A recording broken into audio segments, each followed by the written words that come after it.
जो एक गांव में रहता था। उस गांव के सारे लोग उस आदमी को पागल कहते थे। उस पागल आदमी के पास एक ऐसी शक्ति थी कि जब भी वो नाचता था तो उसके नाचने से बारिश हो जाया करती थी। और ये बात उस गांव के सारे लोगों को पता थी। जब भी गांव वालों को बारिश की जरूरत होती तो वो उस पागल के पास जाते और उसे नाचने के लिए कहते और उसके नाचने से बारिश हो जाती।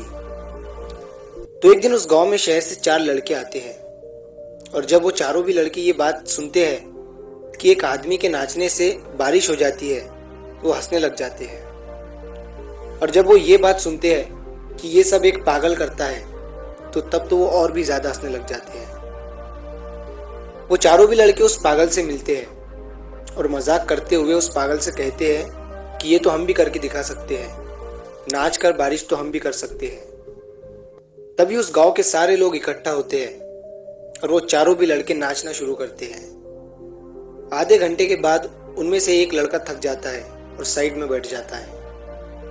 फिर थोड़ी देर के बाद दूसरा लड़का भी थक जाता है और वो भी बैठ जाता है। फिर धीरे धीरे करके चारों भी लड़के थक जाते हैं और हार मान लेते हैं, लेकिन बारिश की एक बूंद भी नहीं गिरती।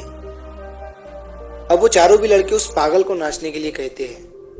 तभी वो पागल नाचना शुरू करता है और 1 घंटा बीतता है, 2 घंटे बीतते हैं, रात हो जाती है और तभी अचानक बादल गरजने लगते हैं और बारिश शुरू हो जाती है। अब ये देखकर वो चारों भी लड़के हैरान हो जाते हैं और वो उस पागल से पूछते हैं कि तुमने ये कैसे किया।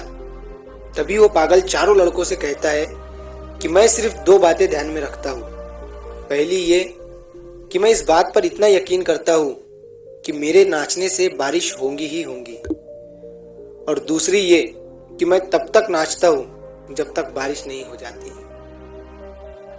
उस पागल ने उन चारों लड़कों को जिंदगी की वो बात सिखा दी जो उन चारों लड़कों को आज तक कोई नहीं सिखा पाया था। इस कहानी से हमें ये सीख मिलती है कि अगर जिंदगी में कामयाब होना है तो अपने काम पर तब तक लगे रहो जब तक आप उस काम में कामयाब नहीं हो जाते। हार माननी ही नहीं है और अपने आप पर इतना यकीन रखो कि आप उस काम में एक दिन जरूर सक्सेसफुल होंगे। जैसे कि थॉमस अल्वा एडिसन, वो तब तक अपने काम पर लगे रहे जब तक उन्होंने अपने काम में कामयाबी हासिल नहीं कर ली।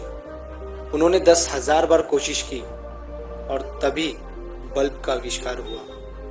अगर वो भी ये सोचकर हार मान लेते और थक कर बैठ जाते तो आज दुनिया में बल्ब नहीं होता। वो तब तक नहीं रुके जब तक उन्होंने अपना सपना पूरा नहीं किया। तो कभी भी हार मत मानो, अपने काम पर बने रहो और अपने आप पर यकीन रखो। तो अगर आप इस कहानी को और भी लोगों तक पहुंचाना चाहते हैं तो इस वीडियो को लाइक करिए ताकि YouTube इस वीडियो को ज़्यादा से ज़्यादा लोगों तक पहुंचाए। और अगर आपको इस कहानी से कुछ भी सीखने को मिला हो तो चैनल को सब्सक्राइब ज़रूर करिए। मिलता हूँ मैं अगली बार इसी तरह की कहानी के साथ। तब तक के लिए शुक्र करो, सब्र करो और ज़िंदगी में आगे बढ़ो।